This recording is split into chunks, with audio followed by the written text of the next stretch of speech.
आज हम देखेंगे अपनी प्रश्नावली 1C। तो हम अपने पहले क्वेश्चन पे आ चुके हैं, जो है नीचे दिए गए कथन सत्य है या असत्य, कारण के साथ अपने उत्तर दीजिए। और जिसका पहला पॉइंट है, प्रत्येक अपरिमेय संख्या एक वास्तविक संख्या होती है। यह हमें बताना है ये कथन सत्य है या असत्य। तो जो वास्तविक संख्या होती है, वास्तविक संख्या में परिमेय और अपरिमेय दोनों ही संख्या का संग्रह होता है। तो वास्तविक संख्या के अंदर परिमेय संख्या भी आती हैं, अपरिमेय संख्या भी आती हैं। तो प्रत्येक परिमेय संख्या एक वास्तविक संख्या होती है, ये कथन सत्य होगा।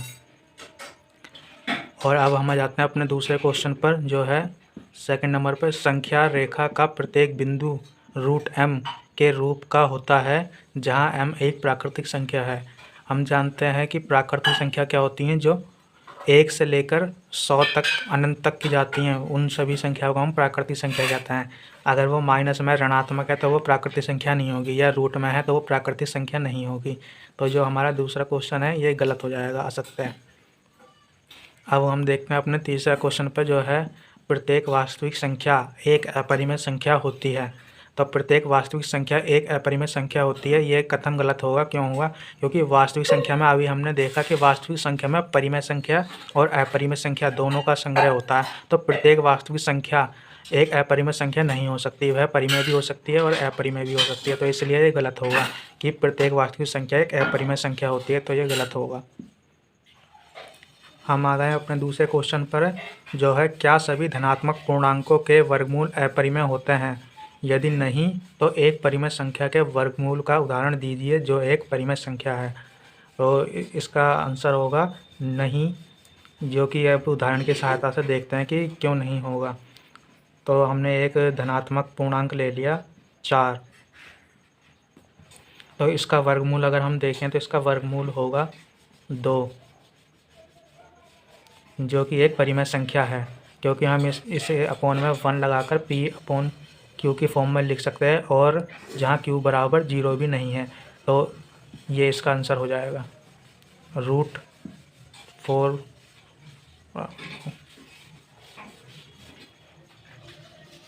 अब देखते हैं हम अपना तीसरा क्वेश्चन, जो कि है दिखाइए कि संख्या रेखा पर √5 को किस प्रकार निरूपित किया जा सकता है। तो हम इसे अब देखने वाले हैं कि कैसे निरूपित किया जा सकता है। तो हम एक पाइथागोरस का प्रमेय की सहायता से देखेंगे, जो कि होता है कर्ण बराबर आधार का स्क्वायर प्लस लंब का स्क्वायर और रूट।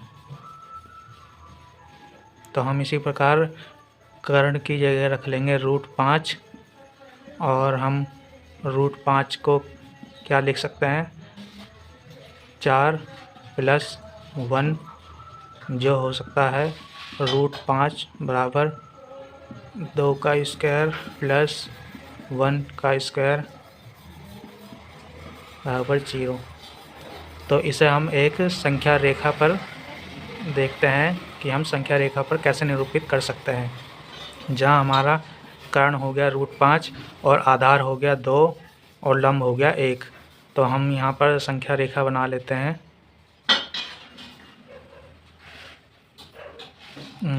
यहाँ पर हमने मान लिया 0, 1, 2, 3 और एक हमने ऊपर लाइन खींच ली।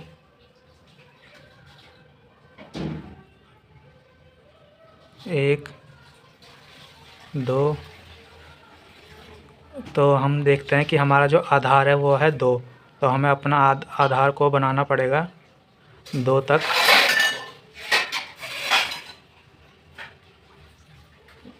और जहाँ हमारा लंब है 1, तो हम अपना ऊंचाई 1 तक का ले लेंगे। और जहाँ कर्ण हमारा है √5, तो ये हमारा हो जाएगा √5, और हमारा लंब हो जाएगा 1, और हमारा आधार हो जाएगा 2, जो यहाँ से चलकर यहाँ से बनेगा।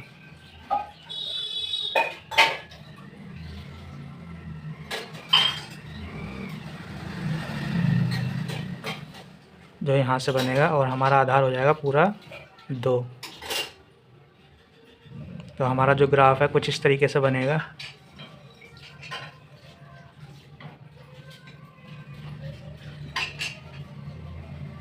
जहाँ हमारा कर्ण हो जाएगा √5 और हमारा लंब हो जाएगा 1 और आधार हो जाएगा 2। तो हम संख्या रेखा पर इस प्रकार प्रदर्शित कर सकते हैं। अब हम चौथे क्वेश्चन पर आ चुके हैं, जो है ऐसी 3 संख्याएं लिखिए जिनके दशमलव प्रसार अनवसानी अनावर्ती हो। तो पहले हम ये जानेंगे कि दशमलव प्रसार अनवसानी अनावर्ती क्या होता है। जब हम किसी संख्या में भाग करते हैं तो भागफल में दशमलव के बाद कोई संख्या बार बार रिपीट होती है, वो भी एक प्रकार में, जो कि अब हम जानेंगे। जैसे शुरुआत में दशमलव लगाने पर जैसे 1 चलाया, फिर उसके बाद एक बार 0 आएगा, फिर दोबारा 1 आए और फिर डबल 0 आए, फिर 1 आए, फिर 3 0 आए। तो इस तरह क्रम में वही संख्या रिपीट होती रहती है, 0 की संख्या बढ़ती रहती है। तो हम इसे ही अनवसानी आवर्ती बोलते हैं। इस तरह आगे चलती रहती है, 0 की संख्या बढ़ती रहती है, तो इसे ही हम अनवसानी आवर्ती बोलते हैं। तो हमें इसी प्रकार 3 ऐसी दशमलव प्रसार अनवसानी अनावर्ती प्रदर्शित करनी है। तो हम इसी प्रकार और भी अन्य प्रदर्शित कर सकते हैं, जैसे 0.202, फिर 002, फिर 3 बार 0.2, ऐसे लिख सकते हैं। ये हो गई हमारी पहली। इसी प्रकार हम और आगे अन्य कई सारी अनवसानी अनावर्ती लिख सकते हैं। यह हमारी दूसरी हो गई। ऐसे हम अपनी तीसरी लिख सकते हैं।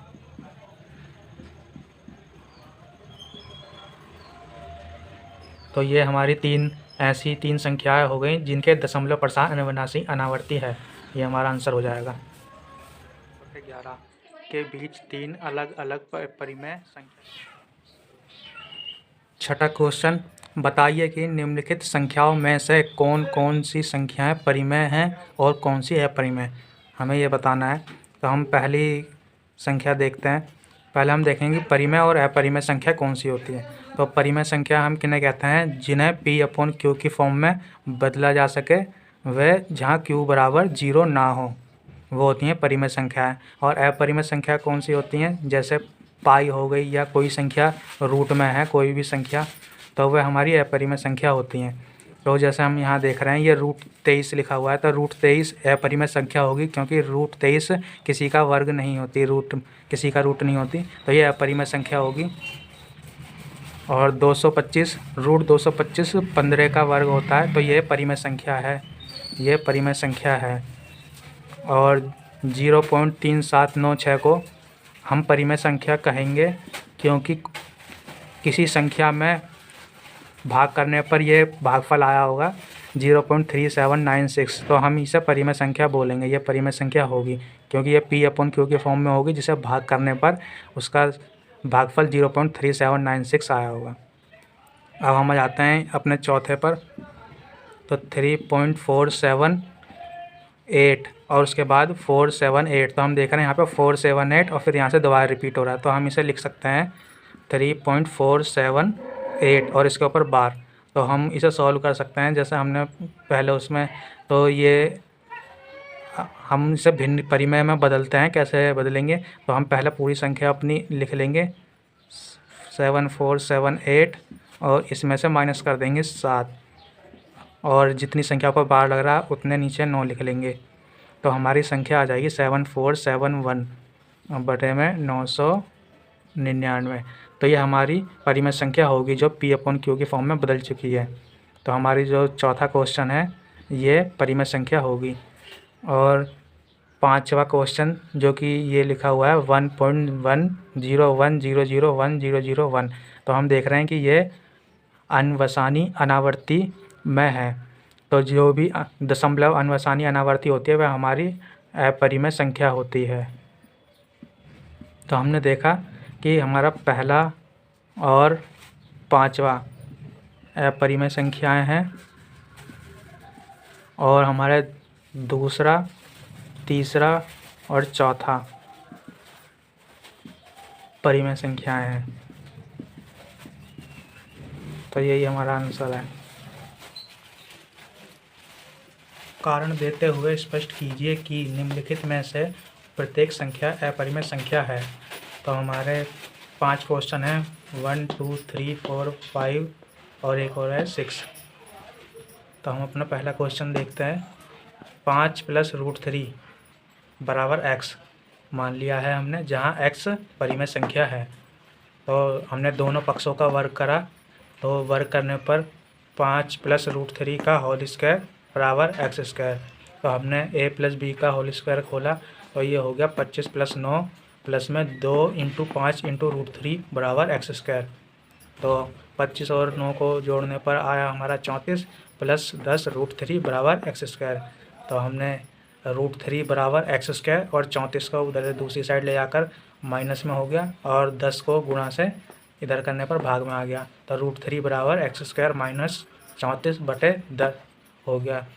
जहाँ x परिमेय संख्या है, अतः x² भी परिमेय संख्या होगी। हमने शुरुआत में x को परिमेय संख्या माना था, तो इसीलिए x² भी परिमेय संख्या होगी। तो हमने यहाँ लिखा हुआ है q बराबर 0 नहीं है और p/q के फॉर्म में है, तो x² माइनस 34/10 भी परिमेय संख्या है।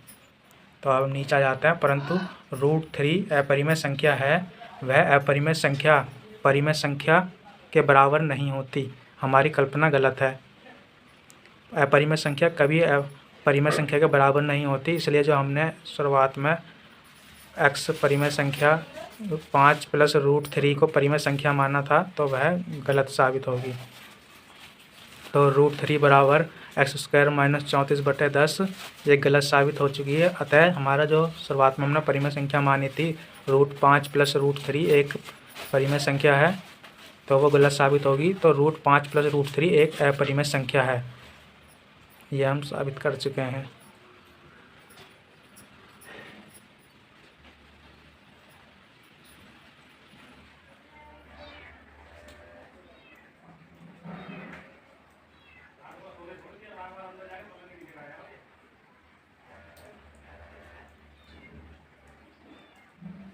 आठवां क्वेश्चन, प्रत्येक में बताइए कि दिया गया कथन सत्य है या नहीं। पहला, 2 परिमेय संख्याओं का योग परिमेय होता है, यह कथन सत्य होगा। दूसरा क्वेश्चन, 2 अपरिमेय संख्याओं का योग अपरिमेय होता है, तो ये कथन असत्य होगा। इसके कारण निम्नलिखित हैं। 2 परिमेय संख्याओं का गुणन परिमेय होता है, ये सत्य होगा। 2 अपरिमेय संख्याओं का गुणन अपरिमेय होता है, ये असत्य होगा। ये कभी एक परिमेय संख्या व एक अपरिमेय संख्या का योग अपरिमेय होता है, ये सत्य होगा। एक शून्य परिमेय संख्या और अपरिमेय संख्या का गुणनफल परिमेय संख्या होता है, ये असत्य होगा। पाई अपरिमेय है, जबकि 22/7 परिमेय है, ये सत्य होगा।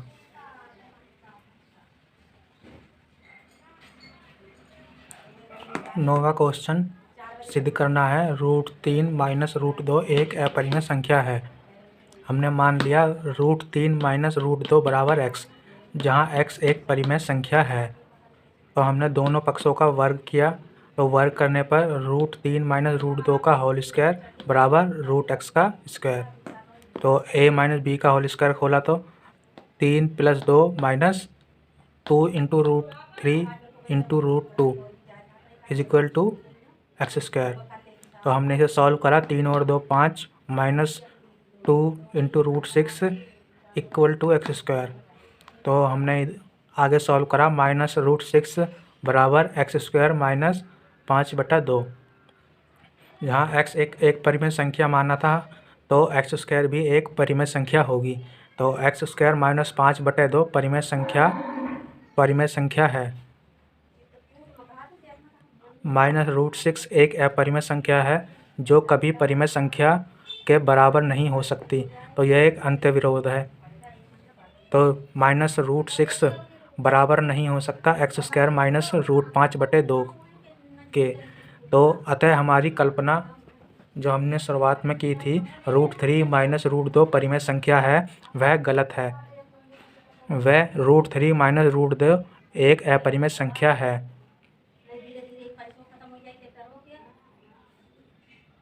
यह हमने देख लिया है, ये इस प्रकार से सॉल्व होगा।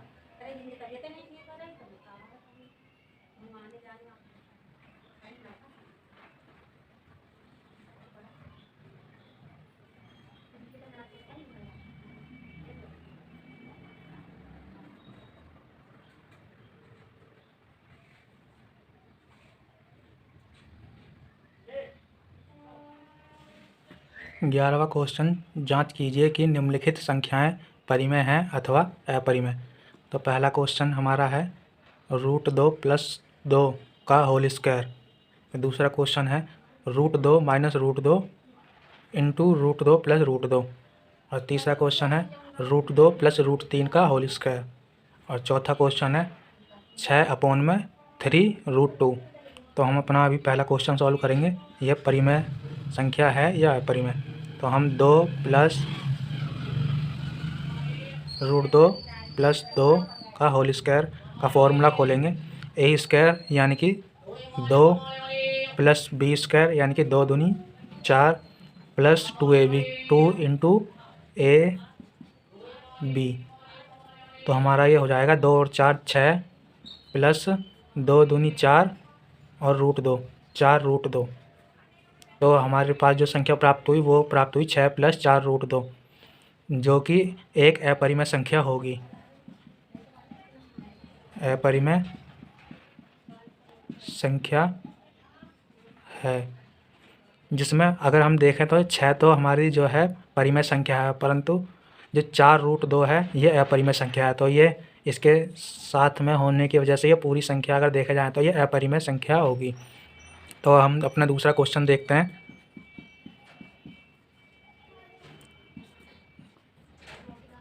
दो माइनस √2 2 + √2। तो हम a minus b a + b का फॉर्मूला खोलेंगे। ये गुणा करेंगे हम 2 की 2 में, पहले गुणा करेंगे 2 की 2 में तो आएगा 4, और फिर हम 2 की करेंगे b में तो आएगा 2√2। तो हम फिर b की गुणा करेंगे a में तो आएगा माइनस का 2√2। फिर हम b की गुणा करेंगे b में तो ये आएगा माइनस का √2 इंटू √2। तो ये हो जाएगा 2 हो जाएगा माइनस का 2, और ये प्लस के 2√2 से माइनस का 2√2 चला जाएगा, कट जाएगा। तो ये बचेगा यहाँ पे 4 - 2, तो आ जाएगा ये 2, जो कि एक परिमेय संख्या है जिसे हम P/Q व Q = 0 नहीं है कि फॉर्म में लिख सकते हैं। तो ये हमारी परिमेय संख्या है, ये हमारी परिमेय संख्या है। अब हम अपना तीसरा क्वेश्चन देखेंगे जो है √2 + √3 का होल स्क्वायर। तो हम फॉर्मूला खोलेंगे a² + b² + 2a और b।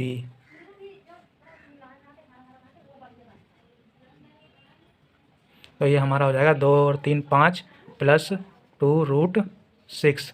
तो ये हमारी अपरिमेय संख्या होगी, अपरिमेय संख्या।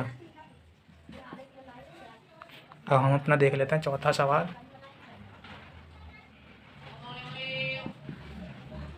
जो है 6√3 6/3√2 6/3√2। तो हम इसे यहाँ 3 दूनी 6, तो ये हो जाएगा 2√2, जो कि एक अपरिमेय संख्या है। यहाँ ये √2 की वजह से ये एक अपरिमेय संख्या होगी, अपरिमेय संख्या।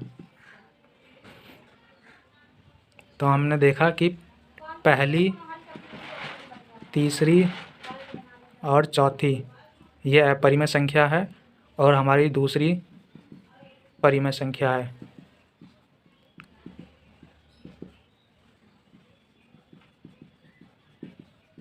ये हम अपने सवालों को सॉल्व कर चुके हैं। हम आ चुके हैं अपने 12वें क्वेश्चन की ओर, जो है 2 और 2.5 के बीच दो अपरिमेय संख्या ज्ञात कीजिए। तो हमें 2 और 2.5 के बीच दो अपरिमेय संख्या ज्ञात करनी है।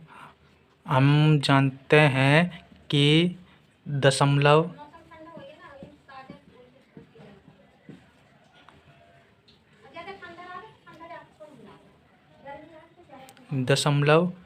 अनवसानी अनावर्ती संख्याएं जो होती हैं वो अपरिमेय संख्याएं होती हैं, अपरिमेय संख्याएं होती हैं। तो हमें 2 और 2.5 के बीच में ऐसी दो दशमलव अनवसानी अनावर्ती अपरिमेय संख्या ज्ञात करनी है। तो हम लिख सकते हैं 2.101001000